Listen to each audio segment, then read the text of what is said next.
Peace be upon you. Dear brothers and sisters. Imagine yourself living with your spouse in a relationship with its ups and downs. The Quran is your reference. You follow it sometimes and turn away from it other times. You know that the solution lies within its pages. Yet ignorance and desires hold you back. You have an alcoholic neighbor who beats his wife, until her screams are heard. Sometimes, his wife drinks alcohol and smokes weed with him. His friends cross all lines of decency with her, with or without her consent. The bad neighbor doesn't stop them even if he tries, he cannot. Coincidentally, you have a godless relatives working for this neighbor. Let's call this godless relative, Garel, for short. The neighbor, with Garel's help, climbs up to your roof and steals from your water tank. One day you and your spouse have a fight and your voices rise. Your drunk neighbor enters with a glass of wine in one hand and a glass of water which he stole from you, in the other. What does this bad neighbor want? The neighbor: I heard your screams, my dear lady. And Garel told me that you need me. So I rushed to rescue you and serve you water. This neighbor has suddenly transformed into Rambo. For those of you who don't know who Rambo is, he is an American action hero glamorized for the youth of my generation. Brothers and sisters, did you watch the last episode entitled Liberation of the Western Woman? Did you hear the facts and official statistics on the status of Western women? How they have been exploited to further the goals of policymakers and capitalists? And how they became victims of promiscuity and barbaric violence? Imagine now, those who abuse women and humiliate them in the West come to our countries like Rambos, with the mission of saving the Muslim woman. How? By eliminating all forms of discrimination against women, destroying the concept of Kiwama, men's authority and responsibility towards women, equating women to men in inheritance, and granting women sexual freedom. Dear brothers and sisters, some women in the Muslim world are indeed exposed to many forms of injustice. But is the solution to have a valid divine legislation with justice for everyone? Or is the solution really with Rambo? In this episode, we will see what Rambo and Garel propose, and what they demand from the woman in return for the glass of water. Then we will ask Rambo 4 questions to check his qualifications for the mission of saving women. If he is qualified, fine. If not, we search for the right solution. In 1979, the UN General Assembly adopted a treaty entitled the Convention on the Elimination of All Forms of Discrimination Against Women, CEDAW, which most countries signed successively, including countries of the Muslim world. Some countries expressed reservations on certain articles of CEDAW. The funny thing is that the USA, who signed the convention and who promotes its imposition upon the Muslim world, hasn't ratified CEDAW thus far, 40 years after its adoption.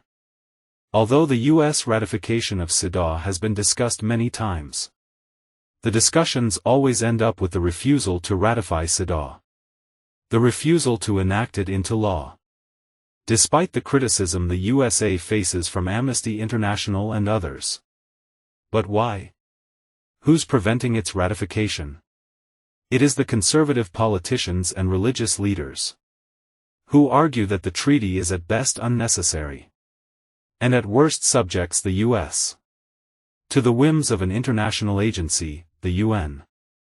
They literally say, subjects the U.S. to the whims of an international agency. According to the American Political Science Association, APSA, Republican Party leaders and conservative women's organizations have adamantly opposed ratification of CEDAW, on the grounds that it would allow the UN to dictate American policy toward women and families, and would require the U.S. to adopt policies that most Americans do not support. Moreover, on CEDAW, the American Senator Jesse Helms said, "It is a bad treaty. It is a terrible treaty, negotiated by radical feminists. with the intent of enshrining their radical anti-family agenda. To this day, the loudest voices in the U.S. are those who say, "We won't risk America's future for the whims of the UN," and the feminists who want to destroy the family unit. But when it comes to the Muslim world, the convention and the whims of the UN must be forcibly applied. A UN committee was formed to monitor the implementation of Sidah, which has evolved into a religion to be imposed upon the world, especially the Muslim world. You may already know that all the forts of Muslim societies have been destroyed. The central role of the mosque, the educational system, the curriculums, and the media have all been destroyed. The only fort still standing is the most important one, the family fort. What is happening now? The term Sidah has become overused and is raising the alarm with those fully aware of the treaty's contents. So we won't use it too much. Instead, we will work on executing Sidah's terms quietly and patiently. We will use captivating words. Women's empowerment. We will highlight horrible distorted examples of injustice to women in the Muslim world, to stereotype our critics, and frame them as supporters of male supremacy and the oppression of women. If you do not support our work on behalf of women, you must be against us. You are for oppressing, persecuting, battering, subjugating, and depriving women of their rights. For example, last year UN Women published an article titled, "Women's Economic Empowerment." The article discusses the Middle East and North Africa regions, i.e. Arab and Muslim peoples, and demands equality between men and women in inheritance.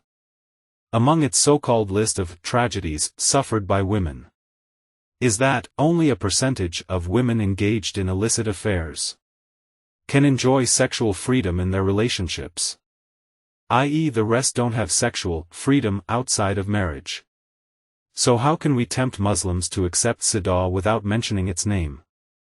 Enter the foreign organizations, the Rambos, who offer grants to Muslim countries under the title of Woman Empowerment.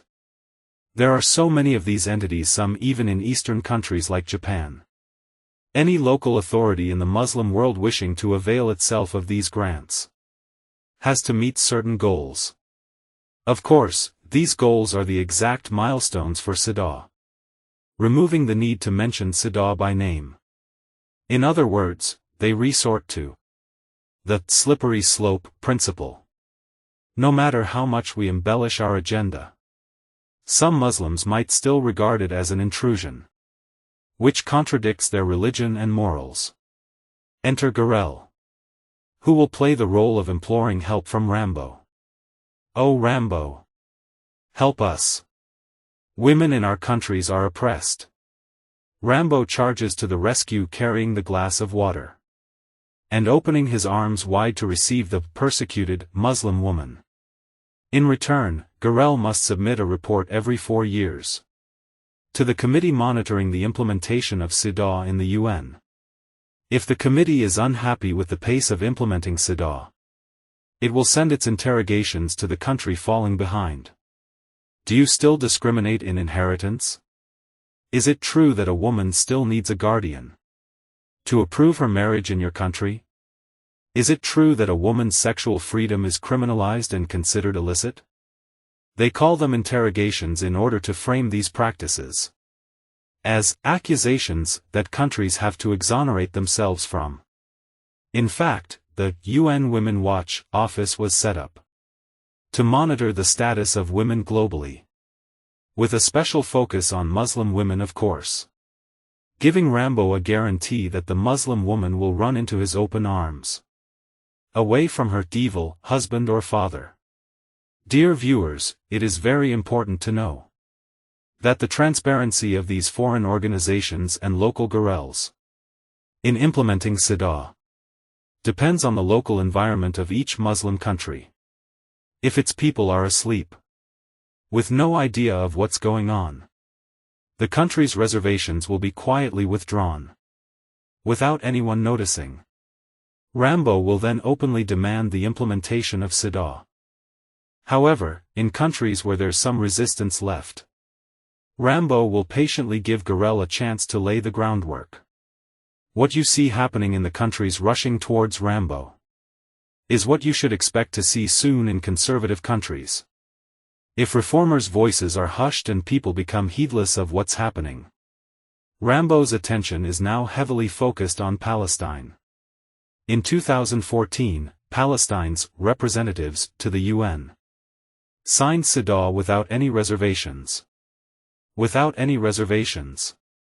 Bear in mind that the Zionist entity, the so-called State of Israel, still has reservations on several Siddha articles, and hasn't implemented them for religious, cultural, and civilizational reasons. Just like the USA. Well, representatives from Palestine did sign without reservation. This will encourage the foreign organizations to raise their expectations and increase their demands. In other countries you will find these very organizations careful to avoid hurting the public's feelings and clashing with their beliefs, until the appropriate climate is created and the right public opinion is formed. Greater demands? Like what? Like the joint report published last year by international and local organizations in Palestine, which recommends an accelerated implementation of Siddha, as follows. Repeal Article 284 prohibiting zina, illicit sex under Islamic law. Legalize abortion, facilitate illicit sex by removing undesired outcomes. Do not forget our discussion on abortion from the previous episode. Allow them, women, to register their children, newborns, under a family name of their choice, without the requirement of a marriage certificate. Thus, there is no need for a woman to prove that she is married, and she can put down a family name of her choice. Condemn publicly all threats and acts of violence against lesbian, bisexual and queer women. Raise the minimum age of marriage to 18. Ensure that women have equal rights with men, i.e. cancel Kiwama, in relation to marriage, divorce, and inheritance. Publish the Siddha text in the official gazette, which would make it binding as domestic law.